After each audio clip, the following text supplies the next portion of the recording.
What's up everyone, I'm Jason from JB Watch Mods, and today we're going to be building a custom blacked out Submariner style Seiko mod.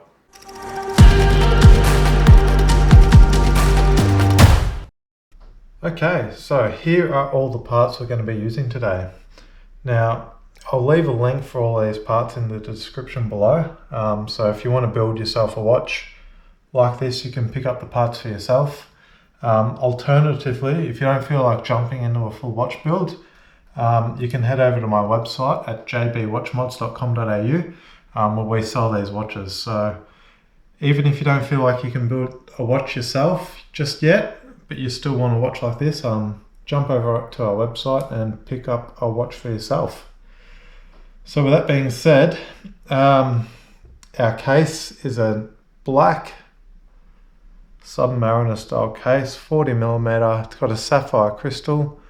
This one's got the Yachtmaster style bezel, which I chose for the all black look. I just think it looks really kind of stealthy. Black screw down crown, screw down case back. We've got our hands here. Now I've gone with a red second hand just to give it a little bit of a pop of colour. I think it looks really nice contrast against the black. Got our all black dial. Now you notice this dial has a date and day window, which means we'll be using a slightly different movement than the regular NH35. Another thing to note on these black dials, when they do have blacked out loom like this, generally the loom is not very good. So if loom is important to you in a watch, I'd say don't go for a loom with black, don't go for a dial with black loom. Our movement, so not our typical NH35, this is an NH36 which has a day and a date function.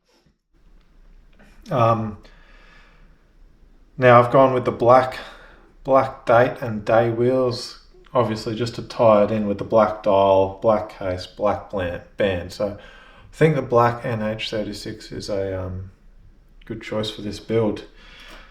And we have our all black Oyster Flex style silicon band. So it's got the deployment clasp.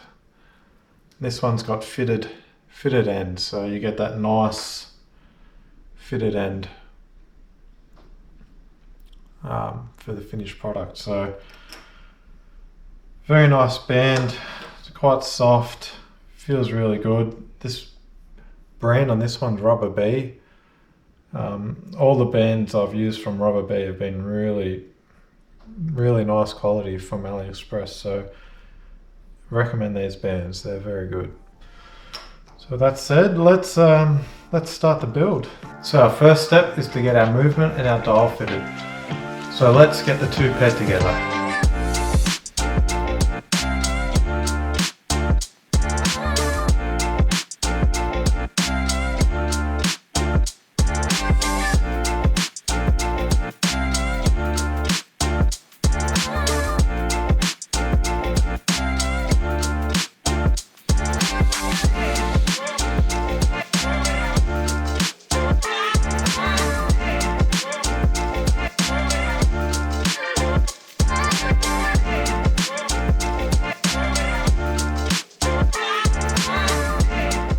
So now our movement and dial are paired together, we can move on to the next step, which is fitting the hands.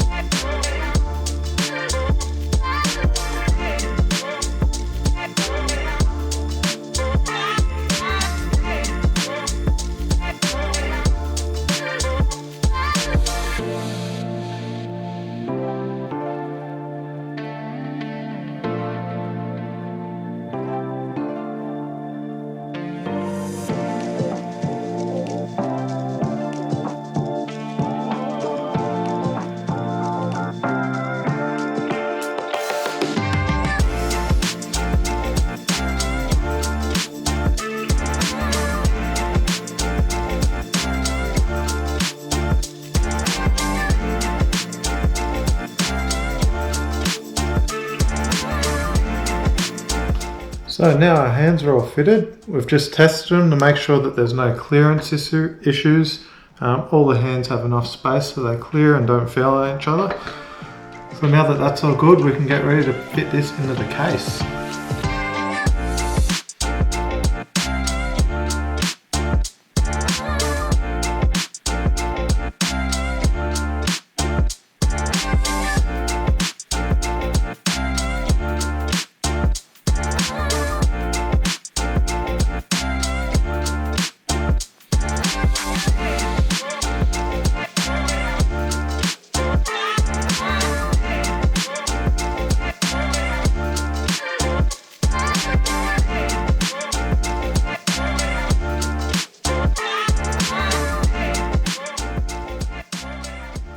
So there we have it, our movement, dial, handset and case have all been paired together. So the most important thing you want to do when fitting your movement to your case is make sure that sapphire is super clean. So get your little air blower, blow out the case as much as you can, and this tool, your lens pen, is a great addition. So that's the best tool that I've found for cleaning the lens. So just go over it lightly on the top.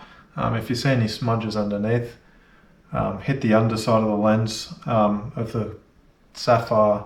I try not to clean the sapphire underneath unless I have to, just so we don't avoid, we avoid smudging it as much as we can. So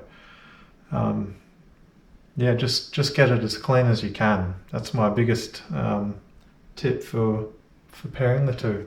You don't want to have any loose dust particles floating around there once it's all done. So now that that's done, we need to fit our crown stem, cut our crown stem, fit the crown, and then we can seal it up. So we'll start cutting the crown stem next.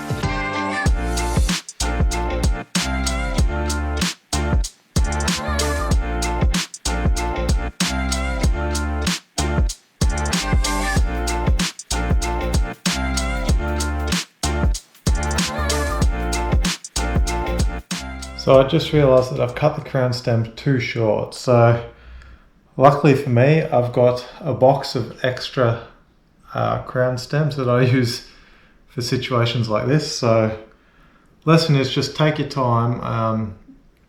It's no rush. So if you cut it just a little bit, I was just getting a little bit ahead of myself and just cut it too short. So lucky for me, that's why I carry extras, just so now I'm not waiting another 3 weeks for a crown stem to come. So I'll cut the new one and hopefully this time it's not too short.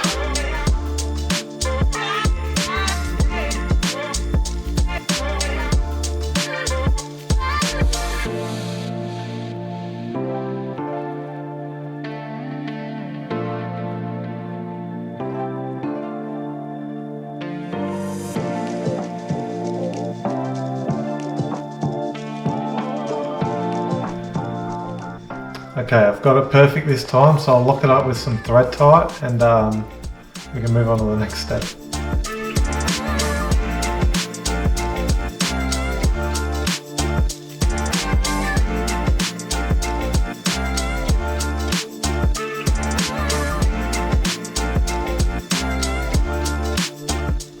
Another thing is, if you do cut a crown stem short like that, this is a 40mm case, so that crown stem will still be good to use in a 36mm case. So don't throw it out. You can either use it in a smaller case build, or you can use that stem as a reference for your next time and just cut the stem a little bit longer.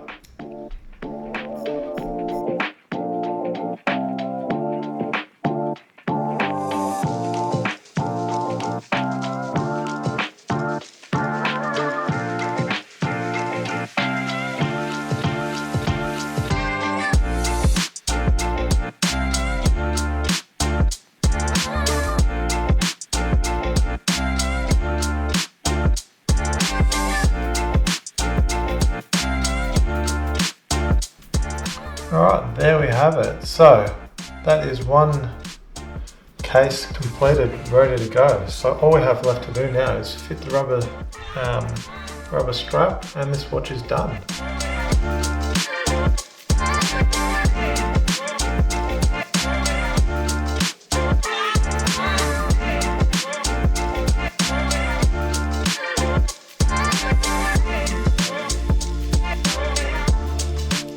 So there we have it. What do you guys think? I think it's a really nice build. Perfect kind of everyday watch, you know, understated. Nothing too over the top. I think it's really cool, especially on this rubber strap, nice and comfortable. Perfect for everyday wear, I think. So like I mentioned at the start of the video, I'll leave a link for all the parts I've used in the description below, so you can pick up the parts to build a watch like this for yourself. If you don't feel like jumping into the world of watchmaking right now, you can head over to www.jbwatchmods.com.au and you can order yourself a watch like this already made by myself. So yeah, all the support's really appreciated. Thank you for watching. Hit like and subscribe if you've enjoyed the video. We'll have plenty more builds coming up in the future. You can jump over to Instagram, JB Watch Mods, and check out all our builds on there as well. So thank you for watching, and we'll see you in the next one.